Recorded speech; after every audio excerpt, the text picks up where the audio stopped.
Hello and welcome back, MTG Burgeoning community. It's Tuesday, so that means Build a Deck Tuesday is upon us, and we are going to take one last visit back to Lord Windgrace as we update and revise our Jund Land Matters deck.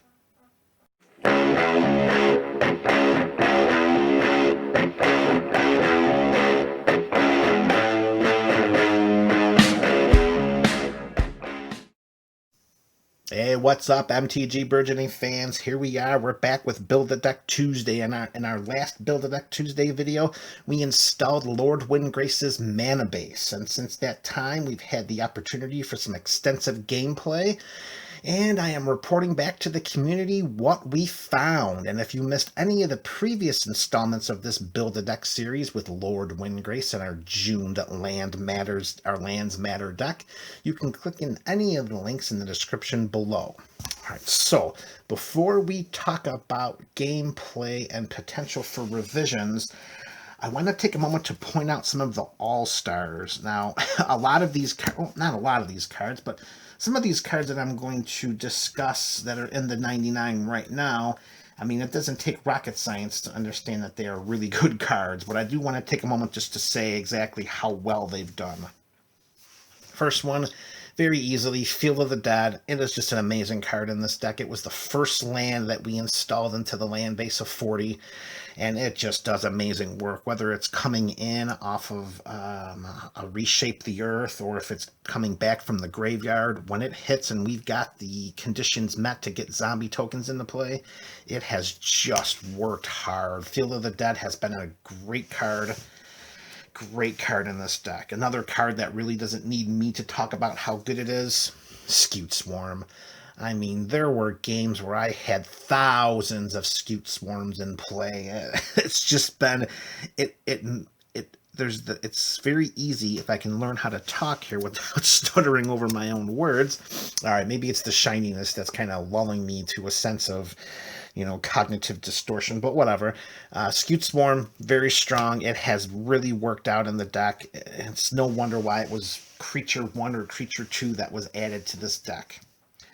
Another card that has just been amazing when it's out in play, and that's Morog, Fury of Akoum.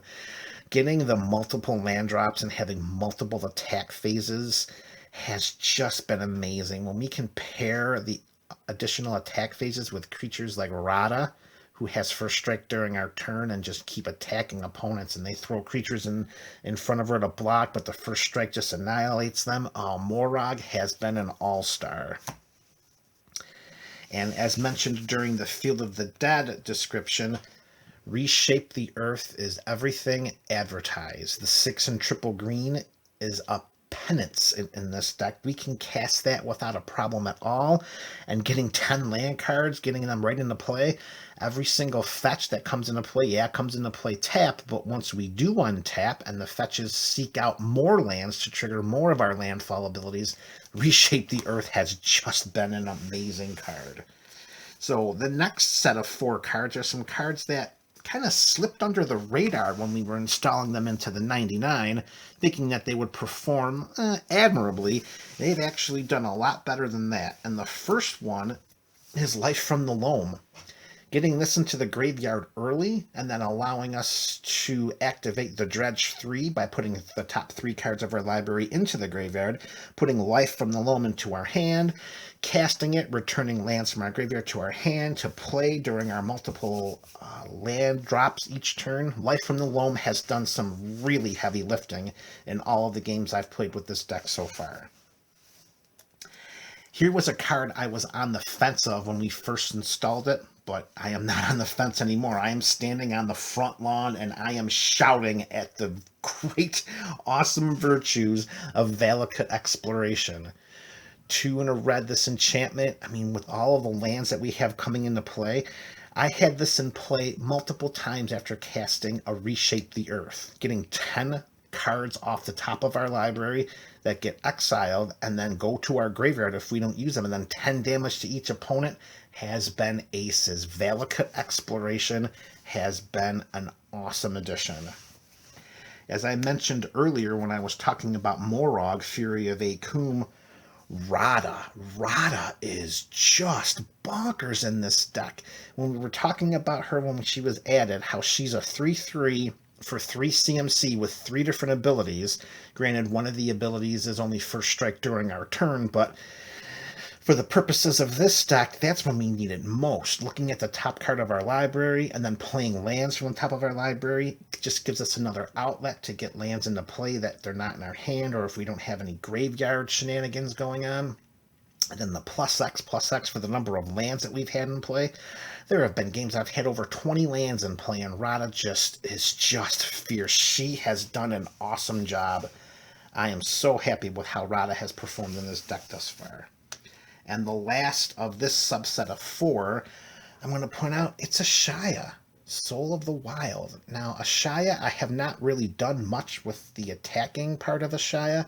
Without the evasion, it's just a big old clunker that when it's turned sideways, an opponent can just throw a sacrificial chump blocker right in front of. However, having non-token creatures act as forest lands, triggering our landfall abilities, allowing us to tap them for mana, I mean, when they're not affected by summoning sickness, of course. Ashaya Soul of the Wild has been great. It really has been an awesome addition.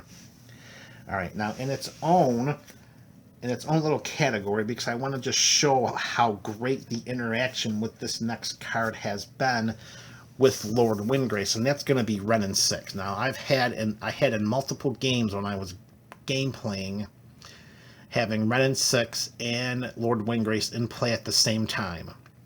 And the ping-ponging shenanigans of discarding a card with Lord Windgrace for a +2, discarding a land, of course, and then drawing an additional card. So we +2, putting a land to our graveyard from our hand, and drawing 2 cards, and then +1ing Wrenn 6 to return that same land from our graveyard to our hand to do it again next turn, or to cast it.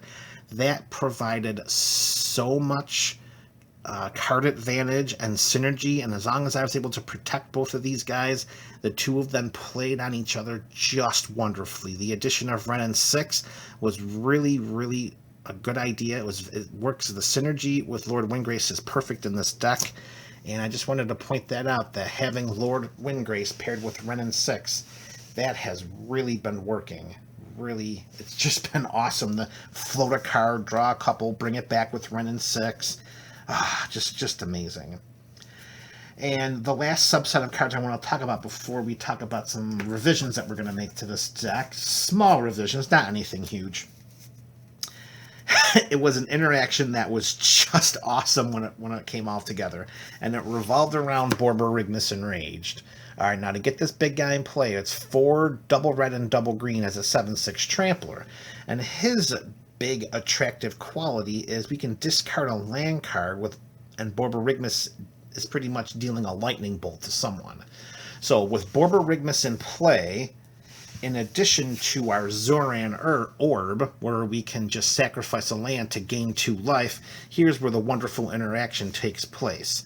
With Borborygmus in play and the Zoran Orb, sacrifice the entire land base to gain a bunch of mana. Of course, you're tapping all of the lands first before sacrificing, floating that mana. You're casting Creeping Renaissance for 3 and 2 green. Okay, you're choosing a permanent type. We're choosing the lands to come back. And if you're able to do it twice to cast it for flashback, that's even better. But for the purposes of this is more for the Borborygmus interaction. So we sacrifice the land base to the Zoran Orb, we cast Creeping Renaissance, bring all of those lands back, and all of a sudden we have a huge fistful of lands that Borborygmus gets to lightning bolt as many times as he wants with each card that we discard. Just awesome. And like I said, if you're fortunate enough to tap for the 12, you can, sacrifice all the lands to the Zoran Orb, put them in the graveyard, cast Creeping Renaissance for the 5, return all the lands to your hand, discard them all with Borborygmus, dealing 3 points of damage each time, then flash back Creeping Renaissance to do it all over again. Oh man, that was good times, folks. That was good times. So those are the all-stars so far in this Lord Windgrace deck. Now, there is a revision I do want to make, and it's not a huge deal, but it is definitely enough to talk about.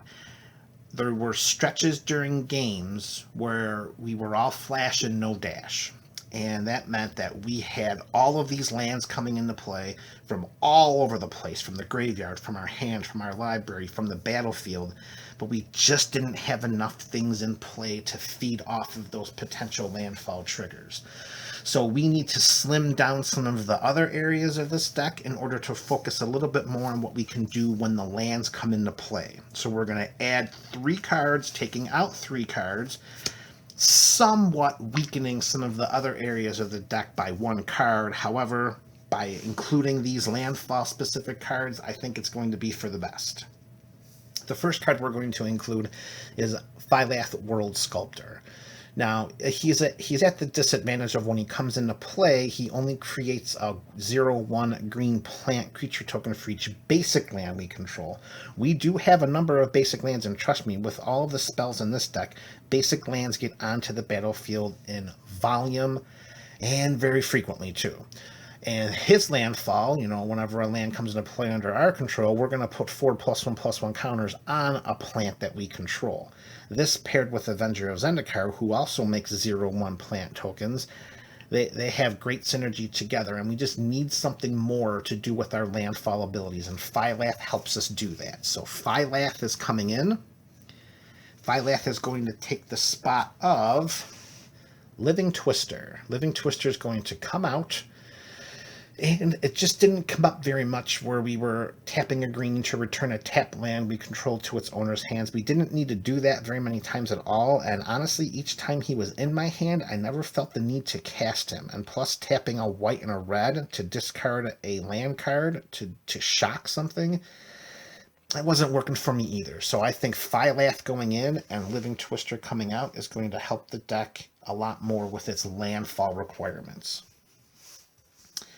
All right, landfall card number 2 that's coming in is Ob Nixilis the Fallen. For 3 and double black, it's a legendary 3/3 that whenever a land enters the battlefield under our control, we may have target player lose 3 life. And if we do, Ob Nixilis is getting 3+1/+1 counters. This in play with a Reshape the Earth, we're having opponents lose a cumulative total of 30 life. That's what we want to have happen. We want to have the lands working for us, and Ob Nixilis the Fallen is going to let us do that. Ob Nixilis is coming in. We have to take a card coming out. And what we're going to take out, Harrow.